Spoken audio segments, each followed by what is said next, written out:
জুবিন গাৰ্গক ন্যায় দিব পৰা নাই, লাজ লাগিব লাগিছিলে, তোমালোকৰ লাজ লাগিব লাগিছিলে। যোৰহাটৰ দ্বিতীয় সমাধি হোৱাৰ কথাৰ প্ৰতিশ্ৰুতি আছিলে, এই প্ৰতিশ্ৰুতিৰ কি হ'ল?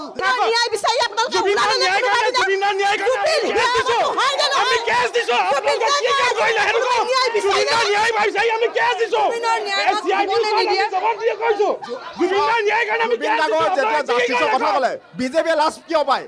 বিজেপিয়ে লাজ কিয় পায়? হেনো তালৈ হুলস্থুল যেতিয়া জুবিন গাৰ্গৰ ন্যায় কৰে আপোনালোকে এফআইআৰ কেইখন দিছে? আপোনালোকে এফআইআৰ কেইখন দিছে? আপোনালোকে যোৰহাটৰ পৰা কেইখন পুলিচত এফআইআৰ দিছে? মোক সেইটো ৰিপৰ্ট দিয়ক। হ'ব, বহি লওক ক'ব, বহি লওক। আমাক ইমান এনেকে কৈ থাকিলে আমাৰ হুলস্থুল কিহৰ? লাহে কওক, এটা এটাকে কওক। আচলতে বিজেপিয়ে লাজ পাইছে যে জুবিন গাৰ্গৰ ন্যায় বিচাৰিলে বিজেপিয়ে লাজ পায়, কাৰণ বিজেপি জড়িত আছে। জুবিন গাৰ্গ হত্যাত আপোনালোকে ৰকিবুলৰ বাহাদুৰি যোৰহাটত নেদেখাব, আৰু ৰকিবুলৰ বাহাদুৰি যোৰহাটত নেদেখাব। ৰকিবুল যোৰহাটৰ নহয়। কোন পক্ষত হৈছে, কেনেকৈ হৈ আছে? যিটো আপোনাৰ লাষ্ট যিটো আপোনাৰ আহিছিলে যে এইটো পৰিকল্পিত হত্যাকাণ্ড, এই পৰিকল্পিত হত্যাকাণ্ডটো কেনেকৈ হৈছিলে বা পাবন নাই, সেইটো ন্যায় কাৰণে আমি এফআইআৰ দিছো, আমি লাগিছো। চিআই ডি আমাক ৰাইজৰ দলৰ প্ৰতিনিধি আছে। আমিও বিচাৰো আপোনালোকে মই ৰাইজৰ দলৰ সভাপতি। এটা কথা কওক, ৰকিবুলে জুবিনৰ গান জানে নে নাজানে? ৰকিবুল হুছেইনে জুবিনৰ গান শুনিছে নুশুনে? আপোনালোকে কিহৰ কথা ক'বলৈ? এক মিনিট আপোনালোকে এফআইআৰ কেইখন দিছে? এই ৰকিবুল ইয়াত নিদিব। এক মিনিট, আমি ক'ব খুজিছোঁ, আমি ৰাইজৰ দলৰ পৰা ক'ব খুজিছোঁ, আজি 5 মাহ হ'ল 19 তাৰিখ জুবিন গাৰ্গৰ প্ৰশ্নত যোৰহাটৰ দ্বিতীয় সমাধি হোৱাৰ কথাৰ প্ৰতিশ্ৰুতি আছিলে শাসকীয় দলৰ পৰা।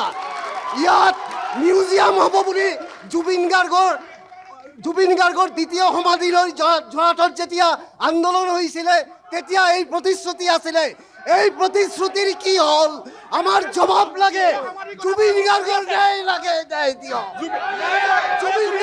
আমিও বিচাৰিছো জুবিনৰ ন্যায়, আমি নিবিচাৰো নহয়। জুবিনৰ কাৰণে আমিও ৰাজপথত আহিছো। কথা নকওঁ, জুবিন দাক লৈ ৰাজনীতি নকৰিব ইয়াত।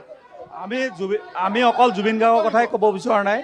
আমাৰ যোৰহাটৰ জুবিন গাৰ্গৰ ন্যায় দিবই লাগিব, সেইটো এটা ধৰা বন্ধা কথা। কিন্তু যোৰহাটৰ আজি মই ক'ব খুজিছোঁ, যি উন্নতি কৰিছে তাৰ আমি দেখিছোঁ, কিন্তু কথা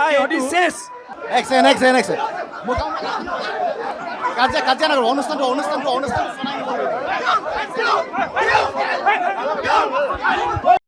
জুবিন গাৰ্গক ন্যায় দিব পৰা নাই, লাজ লাগিব লাগিছিলে, তোমালোকৰ লাজ লাগিব লাগিছিলে। জুবিন গাৰ্গক হত্যাকাৰী তোমালোক নকৰিব।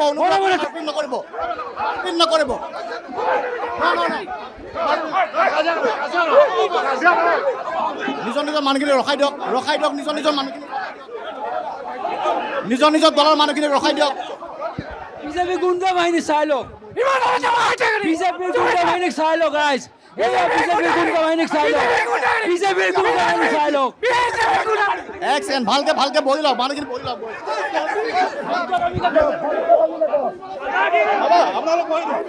এক ছেকেণ্ড,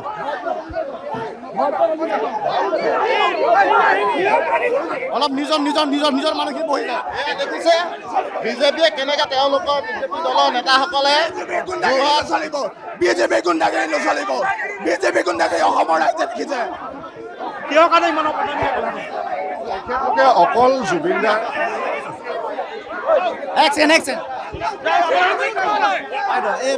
বাইদেউ আমি ভালকে কৰিম।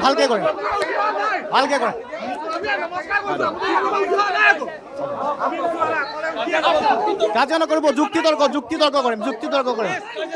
এক ছেকেণ্ড, ভালদৰে বহি লওক। আমি আকৌ আলোচনা কৰিম। বহক। মই অনুৰোধ জনাইছোঁ, নিজৰ দলৰ মানুহখিনিক বহাই দিয়ক। নিজৰ দলৰ মানুহখিনিক বহাই দিয়ক।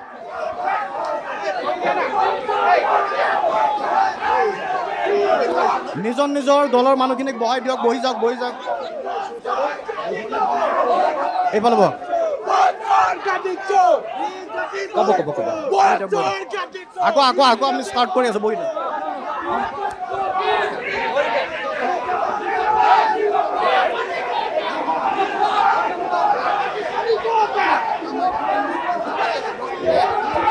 অলপ বেক কৰি দিয়ক।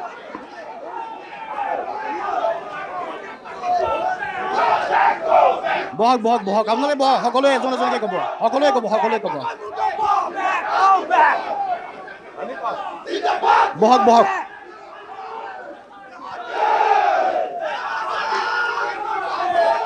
আৰু আছে, ক'বলৈ সময় আছে, শ্লোগান দিব, আৰু টাইম আছে।